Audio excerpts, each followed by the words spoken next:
Ei, me fala uma coisa, será que no final do livro de Jó, quando Deus responde Jó, Deus realmente humilha Jó?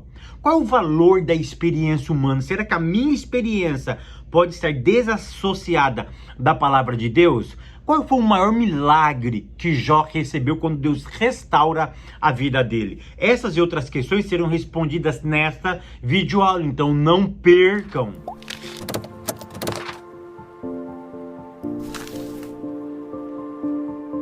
A paz, queridos, que bom estarmos aqui novamente no nosso programa semanal da Escola Bíblica Dominical e hoje para fazermos o encerramento do último trimestre de 2009. Hoje nós vamos fazer o encerramento do livro de Jó. Para quem não me conhece, eu sou o pastor Fábio Segantin. Se você é novo aqui no nosso canal, não perca essa oportunidade, porque aqui do lado tem um botãozinho que era vermelho, não é mais vermelho, mas está escrito inscreva-se. Clica nele, não é um inscrito? Clica nele, se inscreva, porque tudo aquilo que eu posto vocês recebem em primeira mão. E não esqueça também de curtir esse vídeo, de deixar o seu comentário e de compartilhar com os seus amigos. Maravilha? Vamos lá, lição de número 13. E antes de começarmos a lição de número 13, eu quero glorificar a Deus por mais esse ano que nós passamos juntos aqui.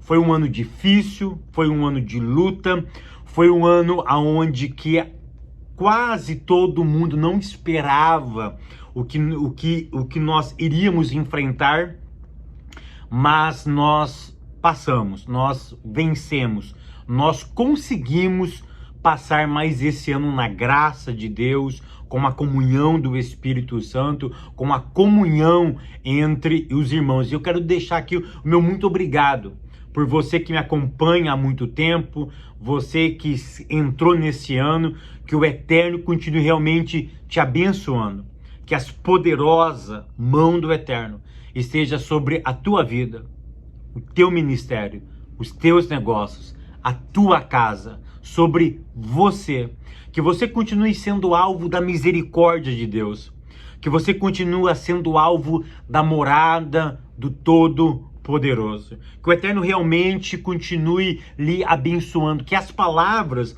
que você ouviu durante esse ano possa ter ficado guardada dentro do seu coração, que Deus venha frutificar tudo aquilo que você ouviu, tudo aquilo que você plantou dentro do seu coração, porque tenha certeza, a palavra de Deus nunca volte vazia. Então, meu muito obrigado, que o Eterno continue realmente lhe abençoando, que o Eterno realmente continue com as tuas mãos estendidas sobre você, meu irmão, minha irmã, minha gratidão sincera do teu companheirismo, das tuas orações. Eu esse ano peguei o Covid, eu fiquei 3 semanas com o Covid, uma semana foi realmente drástica, mas realmente vocês oraram por mim, vocês estiveram comigo. Que a mão poderosa do Senhor continue sobre a tua vida, tá? Um Feliz Natal, um feliz 2021 para vocês. A minha gratidão,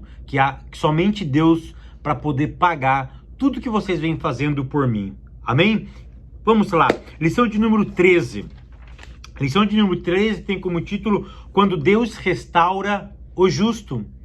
Finalmente Deus termina a aprovação. O processo de Jó termina. Agora Deus vai restaurar a vida de Jó. E para isso nós temos Jó capítulo 42, do verso 1 ao verso de número 17, aonde Deus realmente mostra, Deus restaura, Deus muda a vida, a história de Jó e marca ele definitivamente como um herói da fé.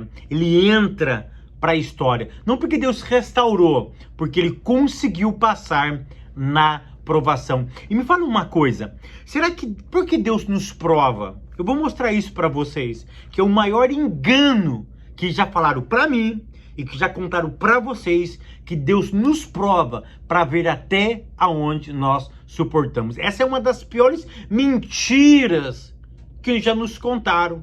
Tem vários pregadores, pastores, professores no YouTube divulgando essa mentira. E eu vou mostrar para vocês que essa não é a verdade bíblica. Tópico primeiro, a humilhação de Jó. No capítulo 38, 39 e 40, o autor coloca aqui o Jó humilhado. Ou seja, aquelas perguntas que Deus fez para Jó, será que realmente foi para humilhar Jó? Querido, aprenda uma coisa. Jó, ele não peca, ok? Ele não pecou. Mas Jó estava exaltado. Jó, no momento em que ele estava passando aquela situação, ele começou a ter um comportamento não correto. E quando Deus chega no capítulo 38, 39 e 40, com aquelas perguntas questionadoras, foi justamente para abater o soberbo. Para abater o soberbo. Presta atenção. Deus abate o soberbo, mas se o soberbo reconhecer a sua soberba, aí acontece a progressão do texto. Porque a Bíblia diz que Deus abate o soberbo, mas dá graça ao humilde. Na verdade, Deus abate o soberbo querendo um reconhecimento do soberbo. E para ele reconhecer o quê? Que existe um Deus controlador, um Deus soberano, um Deus que está no mais absoluto controle da história. Então presta atenção, Deus estava abatendo Jó. Deus abateu Jó e Jó soube reconhecer que estava sendo abatido por Deus. É tão interessante que no livro de Tiago, quando a Bíblia diz que Deus abate o soberbo, literalmente esse texto no original grego significa o homem está brigando com Deus. É quando Deus briga com o homem. Literalmente uma briga entre os dois. Ou seja, Deus não gosta de entrar em briga, mas quando ele entra, ele ganha. Ou seja, o soberbo está convidando Deus para a briga. E Jó estava convidando Deus para um duelo. E ele foi para esse duelo, mas ele perde esse duelo.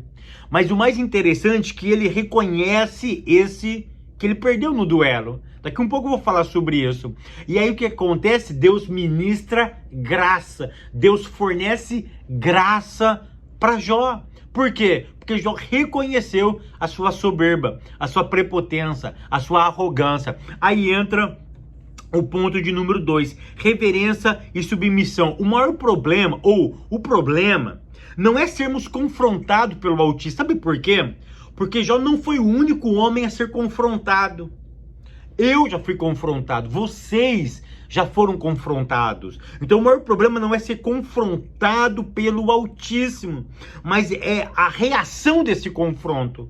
Como que eu saio desse confronto? Ferido? Machucado? Magoado com Deus? Ou eu saio reconhecendo a minha prepotência, a minha arrogância, a minha insignificância no mundo aonde Deus habita, entendendo que Ele é Criador e que eu sou criatura?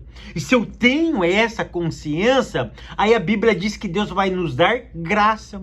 Então o problema aqui no ponto 2 não é ser confrontado, mas é como eu reajo a esse confronto. E olha como Jó reage, capítulo 42, verso 2 do livro de Jó. Olha o que ele diz: bem sei eu. Por que ele acaba de dizer isso? Porque no capítulo 38, 39, 40, ele foi confrontado. Ele foi colocado à prova, em diálogo.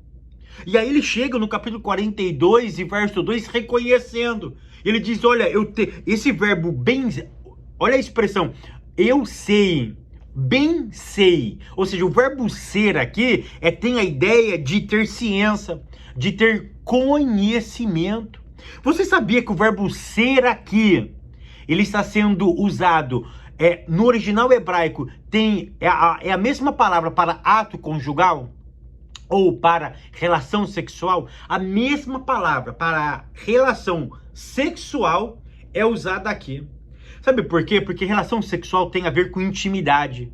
O que é do um é do outro, e o que é do outro passa para si. Ou seja, o que Jó estava querendo dizer é o seguinte: eu tenho ciência, eu tenho agora uma intimidade com ele, eu me aprofundei com ele, bem sei eu.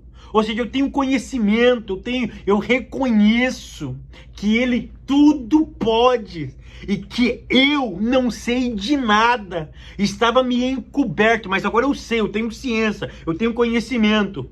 Eu me aprofundei num relacionamento íntimo com Deus. Ou seja, eu tenho a ciência. Então o maior problema não é ser confrontado, é a reação, como que você sai desse confronto. Ponto 3, uma experiência viva com Deus. Querido, presta atenção. Aqui eu quero te ensinar 3 verdades. Primeira verdade, toda experiência humana tem que passar pelo viés da palavra. A tua experiência não pode estar fora da palavra. Vou te dar um exemplo. Por exemplo, eu já cansei de ouvir pessoas de ter sonhos. E nesse sonho, pessoas que já morreram veio dar uma palavra de ânimo para os vivos. E muitos crentes acreditam, tá? Passem em vocês, talvez você seja um, que realmente isso tem a ver com o mundo espiritual.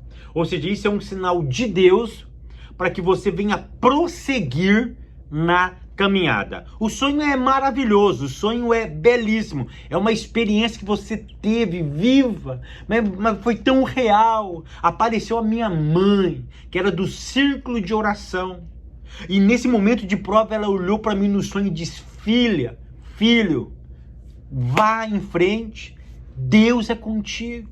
Presta atenção, essa experiência, ela não pode ser uma experiência pautada na palavra, porque a Bíblia diz que quando você morre, você não volta mais a ter comunicação com os vivos.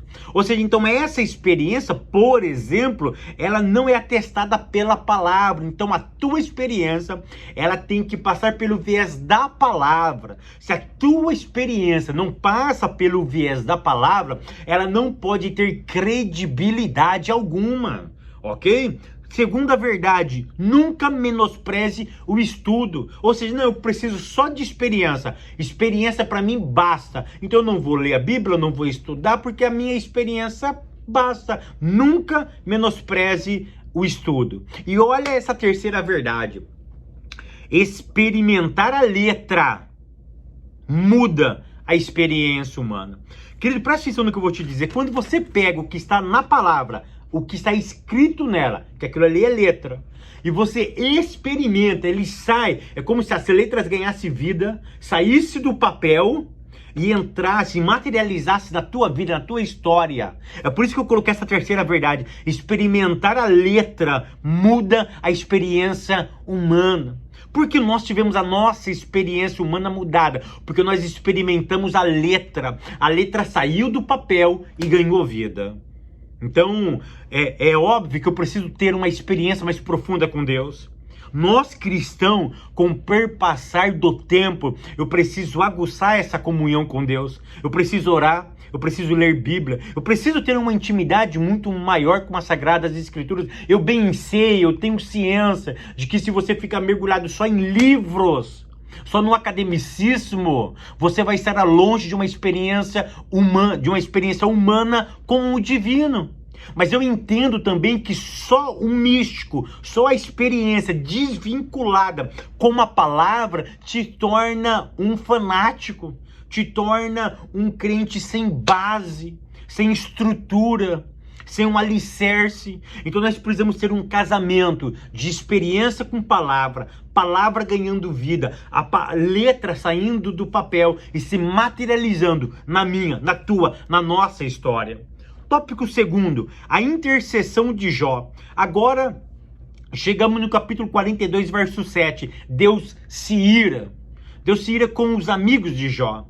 E olha que interessante, a ira de Deus me ensina uma verdade. O quê? Que o que eles estavam falando era mentira? Não! Preste atenção. Deus se ira não porque o que eles estavam falando era mentira. A maioria das coisas que eles falaram era verdade acerca de Deus. O problema deles é que eles pegaram verdades e aplicaram num caso concreto errado. Por quê? Em suma, a maioria deles acusaram Jó do que de pecado. E Jó estava sendo pago pelo seu pecado. E aí eles trabalharam a ideia da justiça de Deus. Eles trabalharam vários conceitos de Deus, um Deus moralista. São conceitos verdadeiros, são conceitos bíblicos, mas num caso errado. Então presta atenção, verdades ditas fora do contexto não geram valor. Querida, anota isso. Verdades ditas fora de contexto não geram valor. Ou seja, a verdade só vai gerar valor se ela estiver aplicada no contexto correto. Aplicada fora de um contexto, ela perde a sua eficácia. Ela não gera valor, ela não agrega valor para as pessoas. Ok? Ponto 2. O pecado dos amigos de Jó. Querido, o pecado deles, qual foi o maior pecado dos amigos de Jó? Eu vou explicar em uma sentença. No meu ponto de vista, o pecado dos amigos de Jó foi, abre aspas, explicar o desconhecido, fecha aspas. Então, qual foi o pecado dos amigos de Jó, Fábio? Explicar o desconhecido. Eles estavam explicando algo que eles não sabiam. Eles pegaram verdades aplicadas num caso concreto e eles não sabiam do problema que estava acontecendo na dimensão espiritual. Eles não souberam do papo que teve, do diálogo que teve entre Deus e Satanás. Eles não souberam disso. Ou seja, eles estavam tentando explicar o desconhecido. Quando você tenta explicar o desconhecido, você erra. Você erra. Então, para mim, o pecado dos amigos de Jó foi explicar o desconhecido. Ponto 3. A oração de Jó. Querido, presta atenção. Deus não prova. Nesse contexto aqui, o autor vai falar sobre provação. E eu quero focar justamente sobre isso. Deus não provou Jó para ver até aonde Jó ia. Porque uma das piores mentiras que contaram para mim, que contaram para vocês e que contam até hoje na internet, nas igrejas, é que Deus nos prova para ver até onde a gente vai, até onde nós conseguimos ir. Querido, para e pensa. Deus é onisciente? O que é onisciente? Sabe todas as coisas. Ele sabe? Sim ou não? Sim. Se ele sabe o que vai acontecer amanhã? Sabe. Então por que ele vai me provar? Por que ele vai me provar? Tá? Ele vai me provar para ver até onde eu aguento? Ele já sabe. Ele já sabe que eu vou dar com uma cara na parede. Ele sabe o que vai acontecer amanhã. Ele sabe se eu vou sair aprovado ou reprovado. Ele já sabe. Fábio, então por que Deus nos prova? Querido, grave isso que eu vou te dizer. Eu já disse aqui e volto a repetir. Deus não nos prova para saber até onde nós iremos. Deus nos prova para revelar a mim, quem eu sou.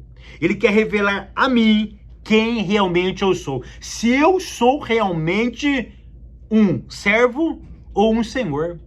Ele quer mostrar para mim se eu sou um arrogante, um prepotente, se eu aprendi já a amar, a perdoar, se eu já aprendi a doar, a liberar, se eu já aprendi a desapegar das coisas. É para revelar a mim. Porque quando a prova vem, não é para revelar a Deus quem sou eu, porque ele já sabe quem sou eu. E a prova vem revelar a mim quem eu sou.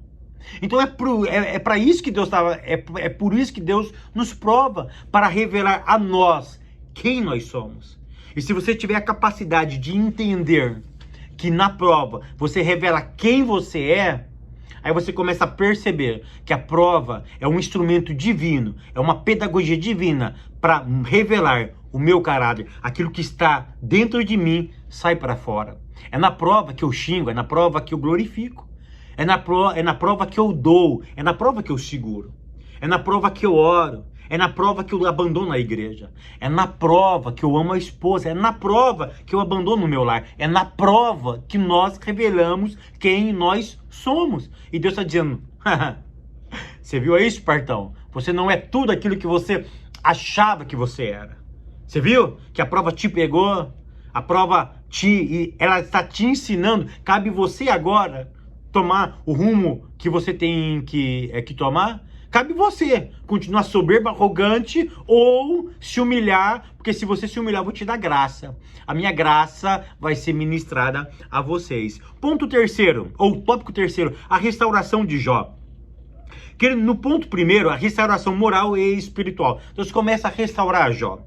Aprenda uma coisa, existe diferença entre restauração e retribuição. Tá? Deus não retribui a Jó, Deus restaura Jó. Mas é tão complicado nós entendermos isso, porque nós fomos criados dentro de um sistema religioso de retribuição. Tudo na vida é retributivo. Quer ver um exemplo? Quando eu era criança, os pais sempre falavam para nós, o Bertano chamou nós para ir no aniversário dele.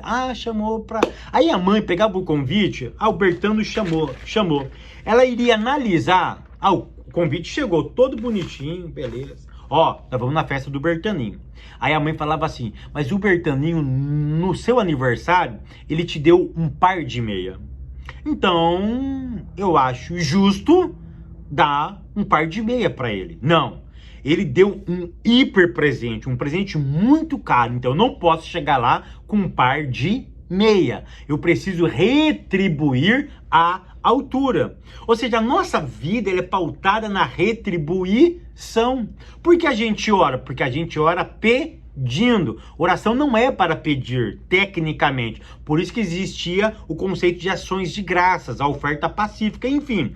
A oração existe o pedido, mas o problema é que numa oração de 10 minutos eu peço 9 minutos e 59 segundos e 1 minuto eu agradeço. É assim que funciona a vida. É assim que às vezes nós agimos, tá?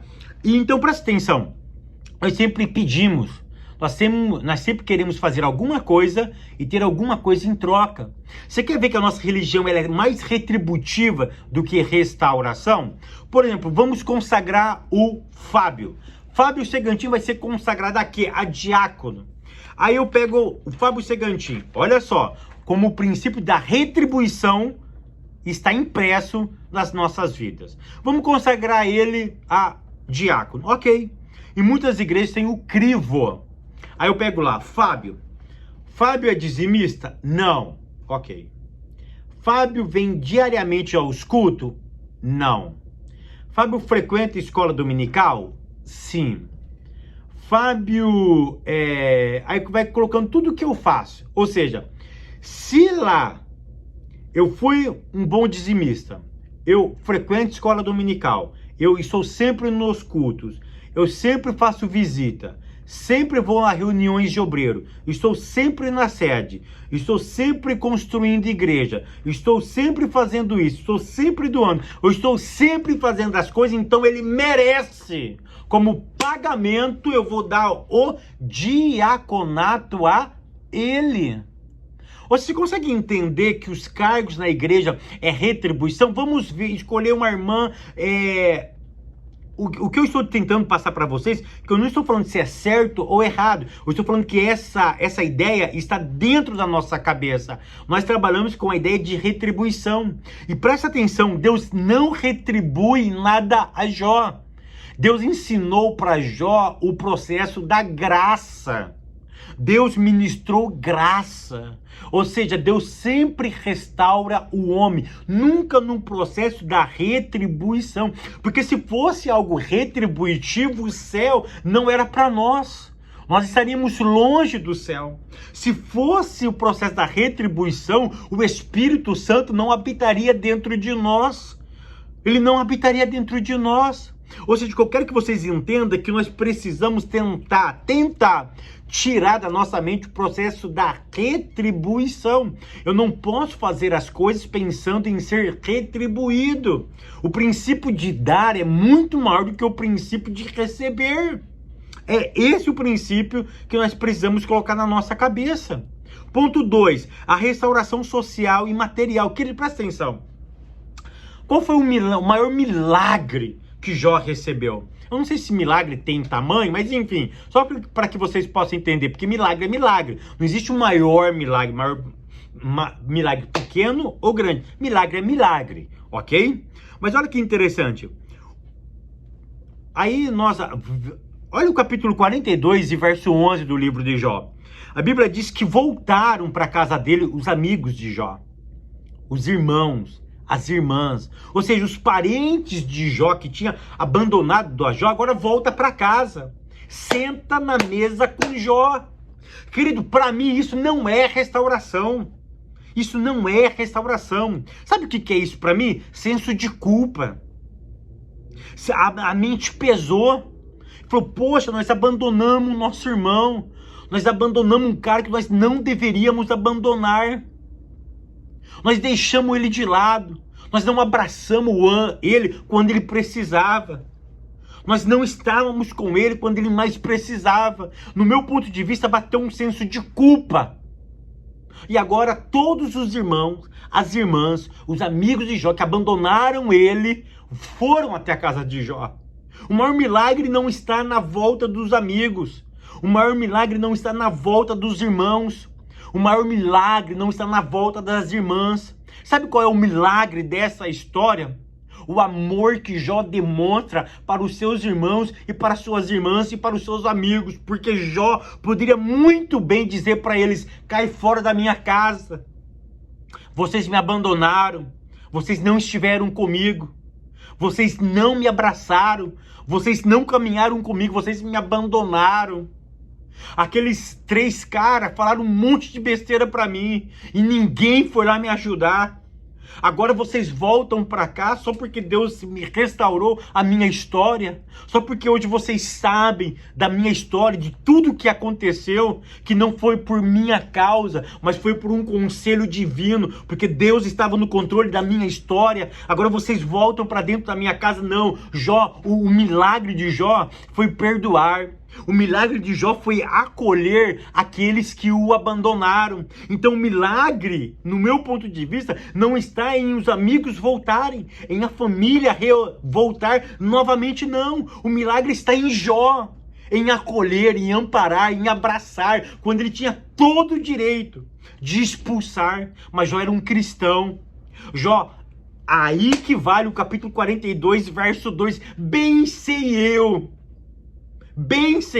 eu tenho consciência que nenhum dos teus pensamentos pode ser impedidos, porque o Senhor está no controle, você está no controle. Então o milagre na vida de Jó não foi em a família voltar, foi no acolhimento deste homem. Esse é o milagre que mora, que habitou na vida de Jó. Que o Eterno continue te abençoando, te guardando, te prosperando e até o ano que vem, querendo Deus.